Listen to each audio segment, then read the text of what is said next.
Lou Thesz faithfully defended his world heavyweight championship. Rogers strut. Kowalski's got him right where he wants him. Dory Funk Jr. wanting that World Heavyweight Championship. 10 pounds of pure gold. Simon Felder's Dusty Rhodes has just become the World Heavyweight Wrestling Champion. Presenting the greatest organization in wrestling history. We always deliver on our promises at the National Wrestling Alliance. Pretty hard, and look at what are you going to work now? Oh! Hey everybody, it's Burger Time. Thank you for joining me once again for another episode of NWA, the Dynasty. We got a pay-per-view to run this episode. Last episode, we had a pretty good go-home show. We had set up, I think, some pretty decent matches. I don't know what the score is going to be for the actual show itself, but I think we have a pretty interesting main event. I think we have a good tag match on the way, and I think we have a really solid women's championship match on the way for sure. And then some interesting wild cards all up and down the card. So pretty happy with how that shaped out. What I'm not happy about is our finances. We are definitely running into an issue going forward.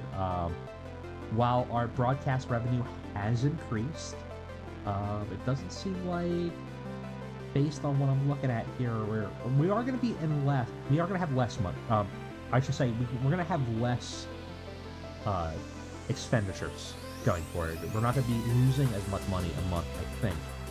Because based on what I'm looking at here, we're probably going to get another about 15 grand in sponsorship money. And probably another... probably no more revenue for our broadcast revenue. But we're going to have another like 14 in pay-per-view sales. So I think we're going to be losing like 30 a month, maybe.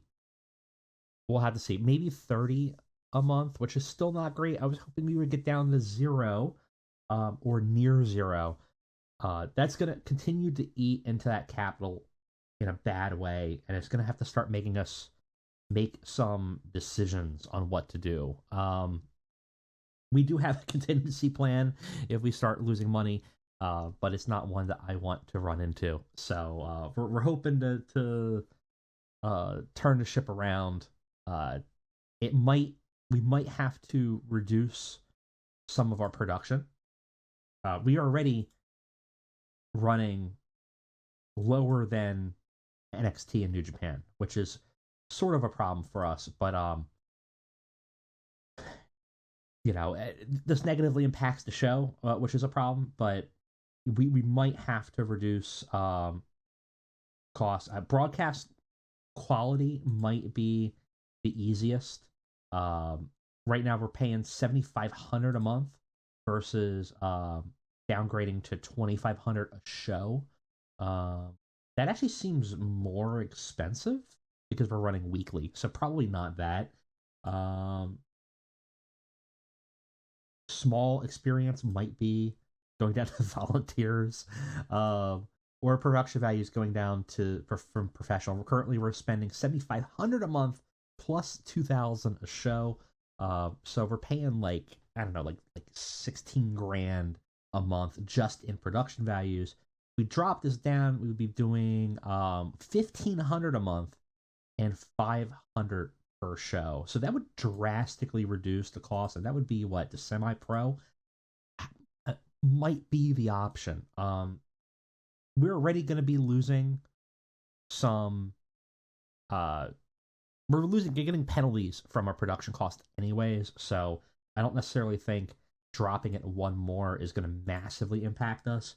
A lot of the same people that are in our production range are already running semi-pro, so it might not be a bad idea to change it. The penalty I don't believe necessarily stacks, but these penalties stack, but I don't think our penalty stacks relative to how many points down. I don't think. We could take a look at that here real quick. A production screen tracks your levels, the areas, blah blah blah. Falling below a rivals level with any of these 4 areas are bad, and you'll get penalized for the show, and look worse than other companies. The greater disparity, the greater the penalty. So for production values, broadcast penalty range between 3% up to 7%, being 3 or more levels worse. So we actually could drop from professional down to they're majestic. Is the next step up high quality? So that would actually be 3 points down, because we would go to semi-pro. Unfortunately, New Japan and NXT are in our category, and their production values are way higher than ours. So we're getting a penalty from that. We would get a higher penalty. So that is an issue, but I think that might be one we have to take just to reduce some of the financial hit. As long as it doesn't massively impact our show, we should still move up in our ratings. We shouldn't be massively affected by regional battle too much. Right now we're at a 37 in the Southeast. We have a long way to go to a 59, of course, but we are moving at a pretty steady clip here. Actually, we moved up 2 points just in July. So if we keep that momentum, we could probably eventually go back to our productions. The other option, this is your task today to decide, is do we go the opposite route? Do we just start burning this money and try to get down to 0? And accept that we're gotta spend money to make money, and say that we don't need $400,000. What we need is to grow bigger, and maybe we upgrade these. Right now we are even with production values for New Japan, but we're below broadcast and we're below music levels. So if we went up to industry standard, that would cost a lot of money for broadcast. And music, we could go up to in-house and at least be up here. Right now we're getting massive penalties against NXT. We're getting and we would have to spend a lot of money. But maybe do we just dump the money into reducing these so that we only have maybe like 1 or 2 that are below standard, and we just accept that we're going to eat those costs to try to massively make ourselves look bigger than we actually are. I think that's really risky and could be really costly, but maybe the benefits are there for our size gain or a popularity gain. I don't know. That's up to you guys. So let me know what you think. I think it's risky, but maybe it's a strategy. Maybe I'm being too conservative and we should just burn through this capital. And when we start getting down to 0, we start to drop it back down. Right now, we'll coast safely, I think, for another year with those finances. But maybe we don't. Maybe we look for something else. Maybe we go high risk, high reward. I don't know. That's like I said. That's your guys' decision. Anyways, that all out of the way. Let's go ahead and let's get to our show.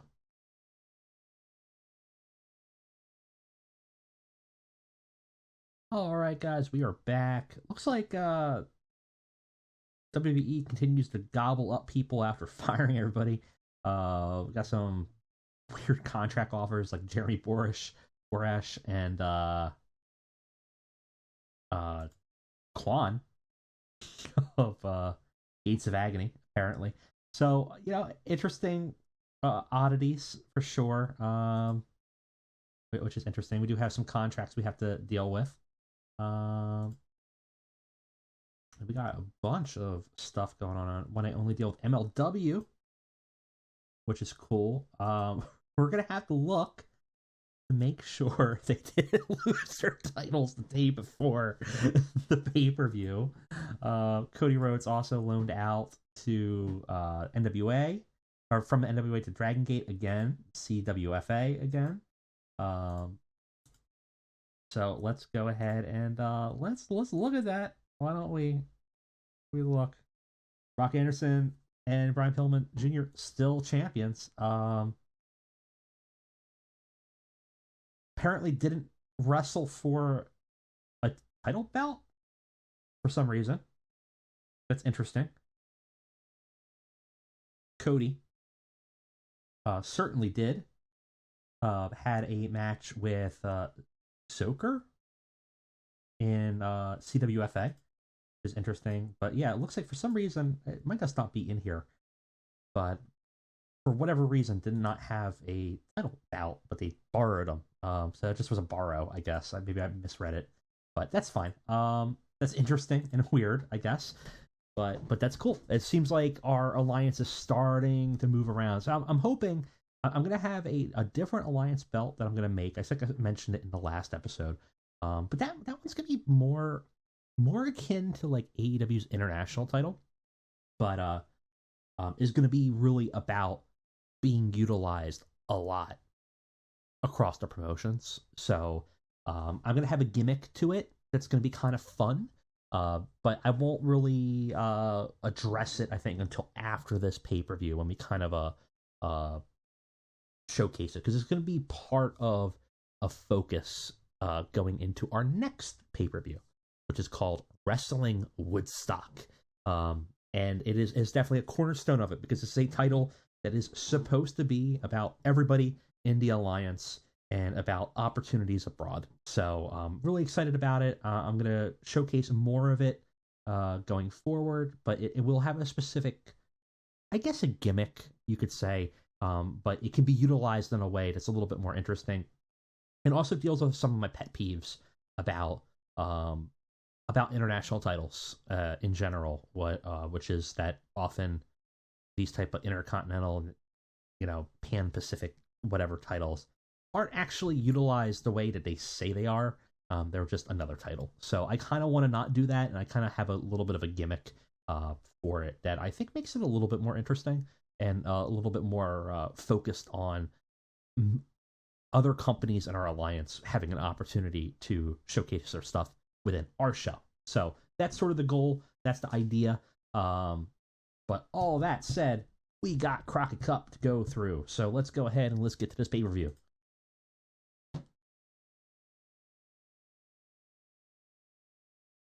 All right, we do have some backstage incidents. Nothing big. I think this is his wrestler's court.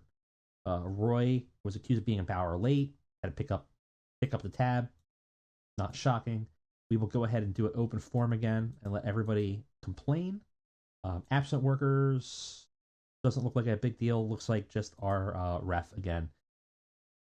Gonna go ahead and pick fight for our broadcast. Yes. We are broadcasting on Fight. I remember to do it. Now we have to see how many people we're going to have. We're going to have 600 fans, so we're going to have to pick a venue that's not our location. So Heitersburg's Agricultural Center sounds fine. That's where we're going to run. We have 240 minutes. We got a big show. We might put some pre-show matches in here as well. And we got some big... some big matches. Obviously, we got Bobby Roode versus Cody Rhodes, Allison Kay versus Jamie Hayter 2, Remy Zane and Steen in a Texas death match. We got our tag belts match after winning the Crockett Cup. We got a lot of stuff going on. That hopefully, and of course, Ricky Starks and Jacob Fatu in a 2 out of 3 falls match. So. We definitely have a lot going on. Let's go ahead. Let's get to it. I will catch you guys on the flip.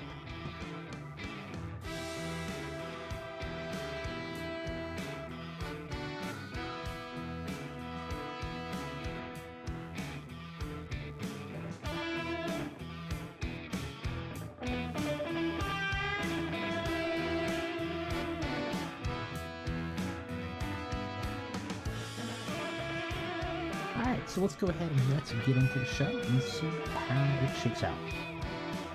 So we start off with Dakota Kai and Kylie Ray. So just a match to kind of see where they would be. Start to show off with a good work the crowd match. We have a little bit of a story between both of them and Delilah Doom.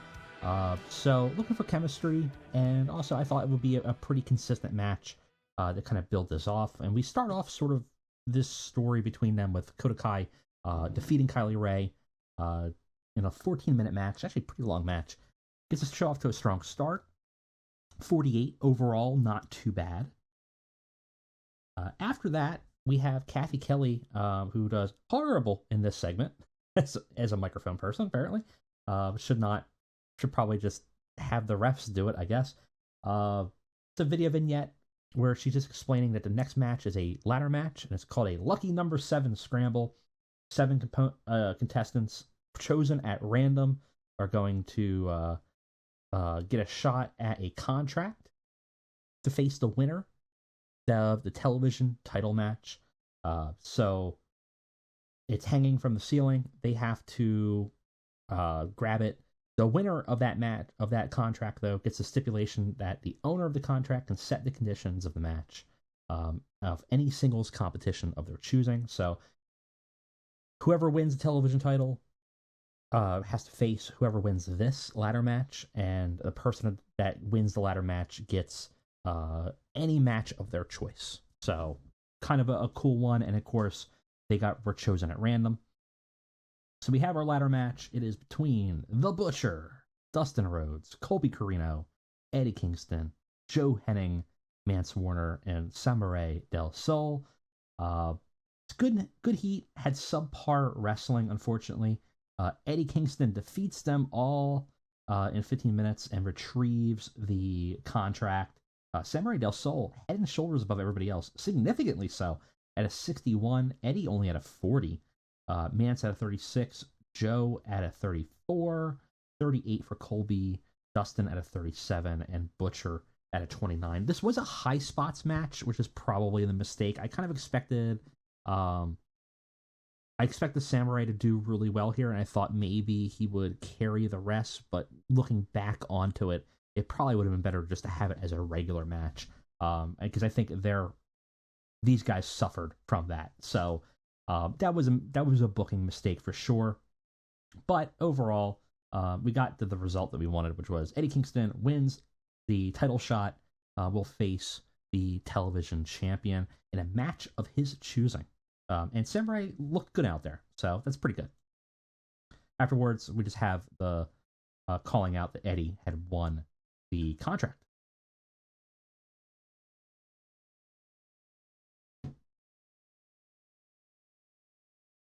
We got the Von Erichs versus the South Pacific Savages, a little feud that's been kind of brewing during the Crockett Cup. This did not have much heat, but it had decent wrestling. South Pacific Savages defeat the Von Erichs in 14 minutes. Journey Fatu pinned Ross Von Erich after using a foreign object, kind of continuing this sort of storyline between the two of them. The South Pacific Savages have the True Bloodline numbers, right? So they have all these advantages. Von Erichs don't. And obviously we're going to be starting something more with this here. I actually should have started a new storyline, but I forgot. But we're going to have a little bit of a feud with them. I think my goal with this is ultimately to get the South Pacific Savages a little bit more momentum and hopefully a little bit higher in-ring performance. And I think the Von Erichs are a good team to do that. They're pretty consistent, and I don't necessarily want them in the tag scene right now, so giving them something to do is going to be helpful. Got the crowd hotter. Uncle Fatu doing good work ringside, so overall pretty good, even though the segment rating is not fantastic. We got a debut. Ted DiBiase Jr. is not in jail yet, so therefore he is here wrestling because Ted DiBiase Sr. is here. We will be dealing with more of this later. Unfortunately, though, for Ted DiBiase Jr.'s debut, Kerry Morton, his dance partner, didn't do that great for him. Junior's only got a 42. He got a great rating for his gimmick. Ted DiBiase Sr. there also got a very good good debut here for both of them. Match itself, though, is not great, though they had good chemistry, which is interesting. But Ted DiBiase Jr. debuts after a long hiatus away from wrestling. Seemed like he was retired. Now he's back with his dad into NWA. How did he get here? Perhaps someone called them. We will have to see, but certainly an interesting development here. Unfortunately, though, the match itself, underwhelming. The match is pretty okay. Again, not great, but we have Aaron Stevens versus Colt Cabana. We continue this storyline, but Colt cannot defeat Aaron. Aaron's got this newfound purpose and ends up submitting Colt Cabana. Wants to make him tap, and he does. It's kind of sealing the idea that Colt's jokes and unseriousness was going to cost him. Aaron's looking very good out there with a 51. Colt's admirable with a 42. Gets us a 48. Afterwards, obviously, the Colt of Josephus stands tall, menacingly over Colt Cabana. Is this done? Probably not.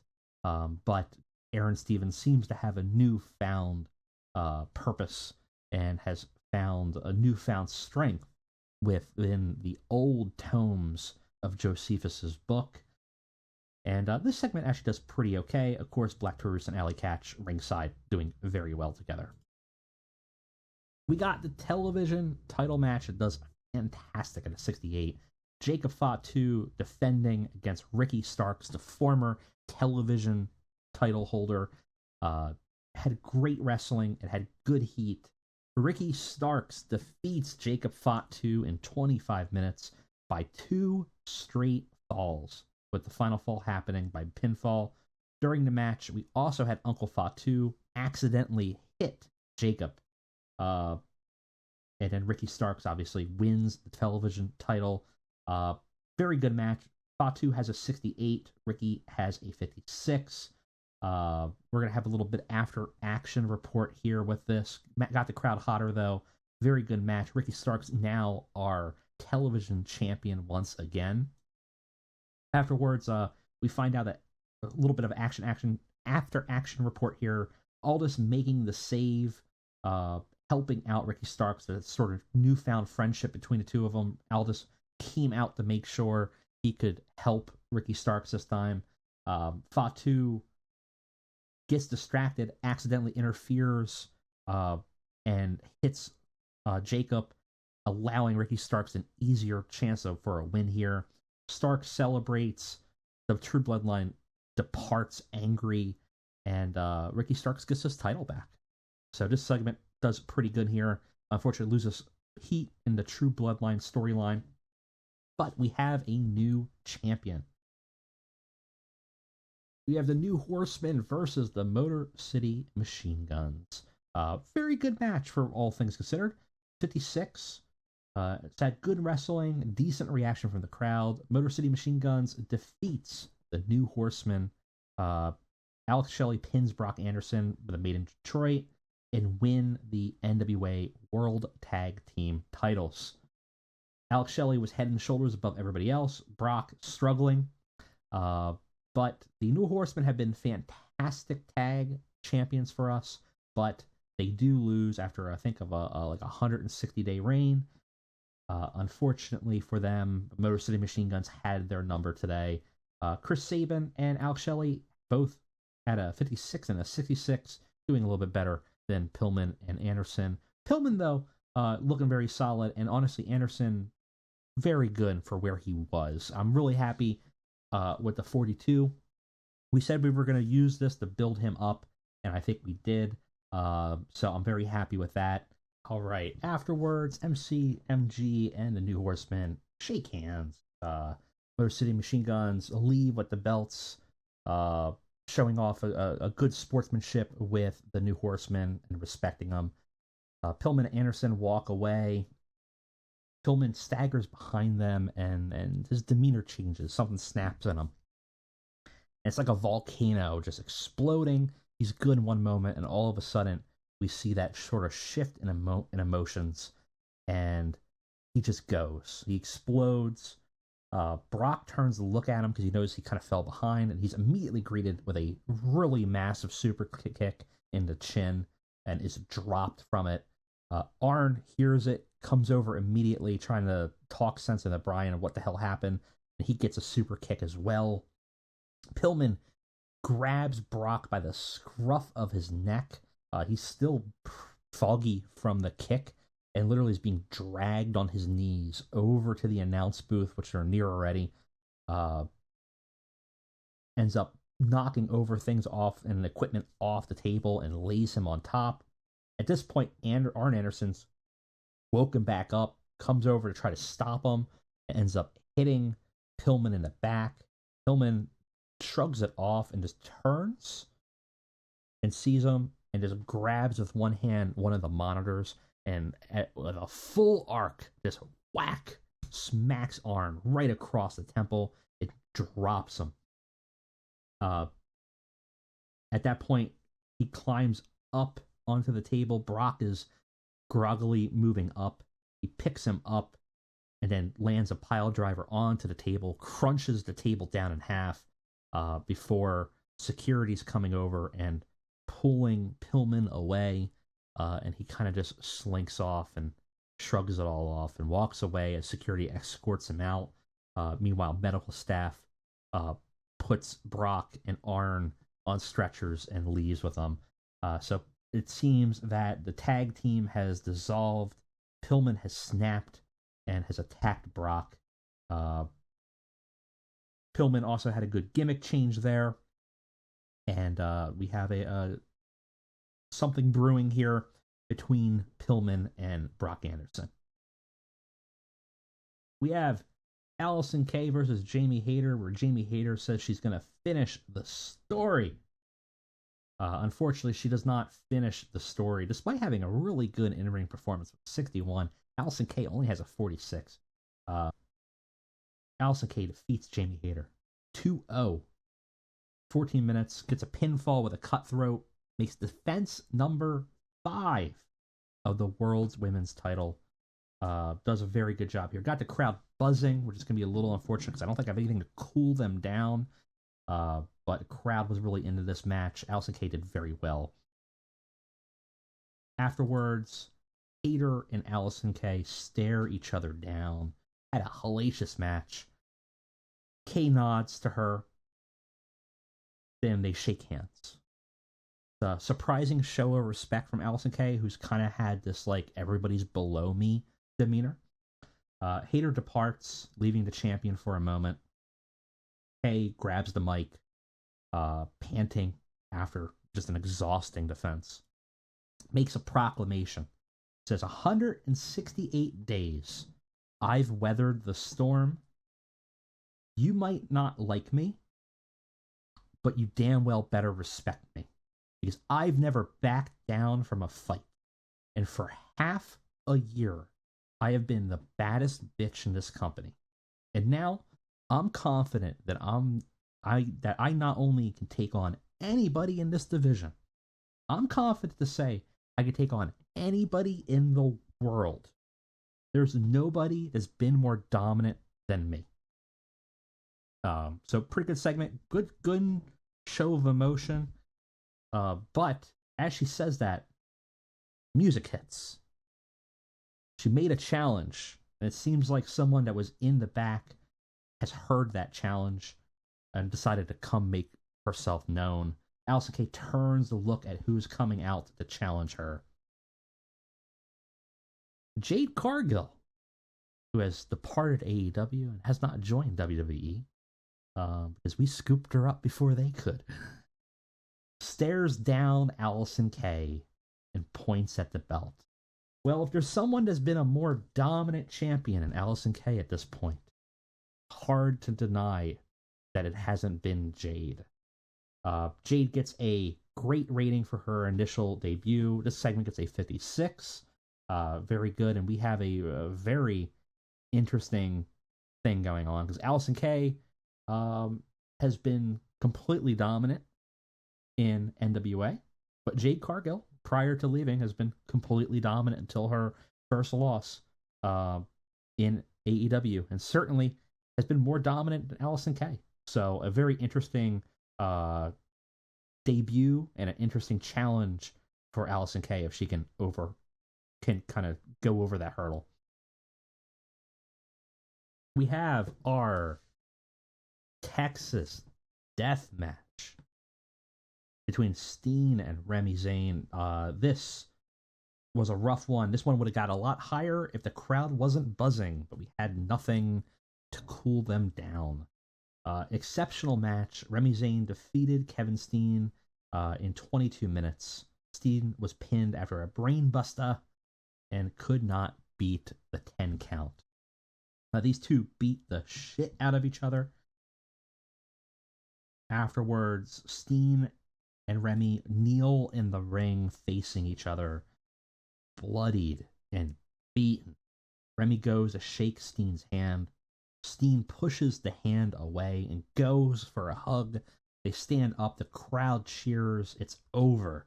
The two embrace, but the crowd can see that as Steen embraces him, that face turns dark.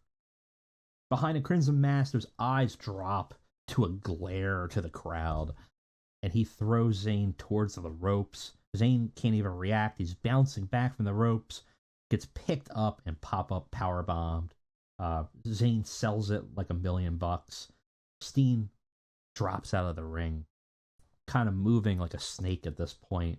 Kind of walks over casually to the timekeeper's table, grabs the bell, slinks back into the ring, waits in the corner closest to Zane, and his eyes are just continuing that cold, dead glare as he waits for Zane to pick himself up. Zane does, kneeling helplessly at Steen's feet. Steen pulls the bell up, looking to strike him back down at the top of the head. He holds it there for a moment, just stops, throws it aside, sighing. He slinks away out of the ring to leave Remy covered in his blood and collapsing on the mat. Steen couldn't do it. Despite all that bitterness and evilness in him, it seems like he just wasn't willing to go all the way.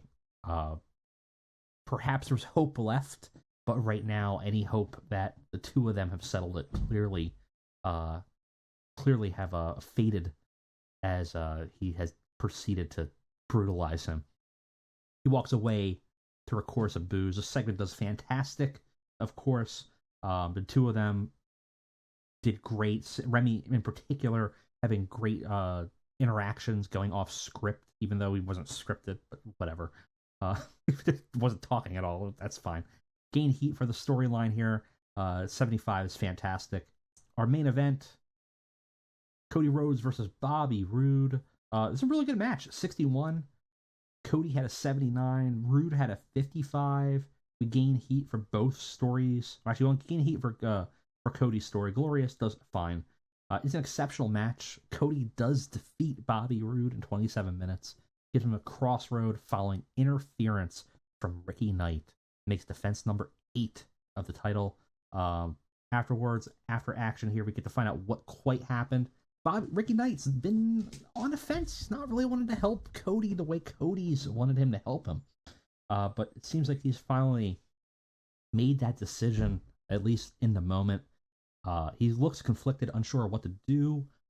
When the ref ends up going down after a bump from Roode and Cody's fight, he makes up his mind. Pillman tries to interfere with him, but Pillman gets crossroads by Ricky Knight Jr. on the apron.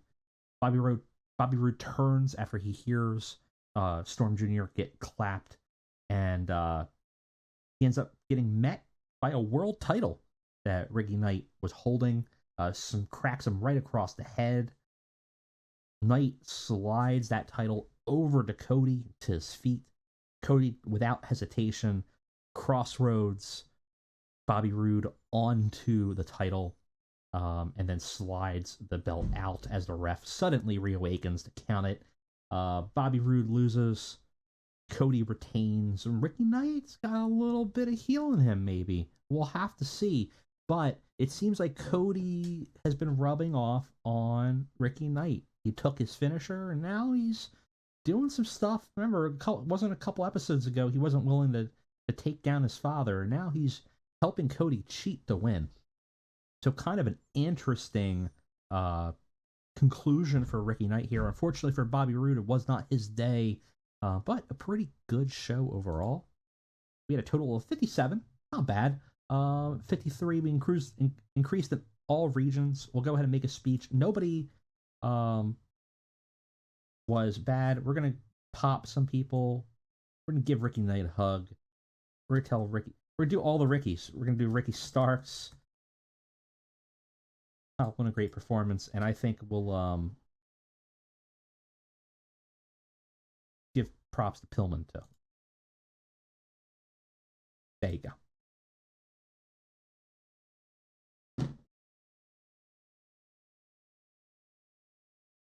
All right, great match overall. Bunch of movement here, or great night, I should say. Not a great match, but really good overall show. A lot of weird stuff going on in this save. Like Vincent's gone from WWE. I didn't realize he was in WWE. New champions. We got Crockett Cup report. Feedback was excellent, so that is great. We'll have to see how that looks. Carl Anderson and looks like Gallows Anderson both joined WWE again. I didn't realize they weren't in it, so that's weird. A lot of weirdness going on. WWE hiring Mike Bennett again. And then Nick Wayne sidelined here. Interesting. 6-month recovery. Jeez. So, whole bunch of weirdness going on in the save. People are moving around like crazy. Figures. Last night's show was 18,000 pay-per-view viewers. Not bad. 0.03. That's actually pretty good for us. Looking at finances, I'd be curious to see what that shakes out for us. So, overall, again, we're spending less, but not spending a lot less, which makes me wonder, do we just go all the way and just bump those production numbers up? We do have some morale issues, which is going to be expected, and we'll try to solve those where possible. But, that was going to be the case. Joe Galley, we want to keep you. We might look at upgrading our announcing team to see if we can avoid some of those penalties. So we'll have to look at that. I don't want to necessarily add them before that. A lot of our guys are going to be annoyed that they weren't on the show, and that makes sense. But we'll make it up to them. We'll figure out something to do. But that was it. Our next pay-per-view is going to be the Wrestling Woodstock. And that pay-per-view is going to be really cool because it's actually going to focus a lot on our alliance. So we might look at maybe adding another alliance member, but we are going to be adding a brand new title that is really focused on other members, especially foreign members of our alliance. And that's going to be a major part of the competition going into Wrestling Woodstock. So really excited about that. Thank you guys, though, for watching this episode, and I'll see you next time.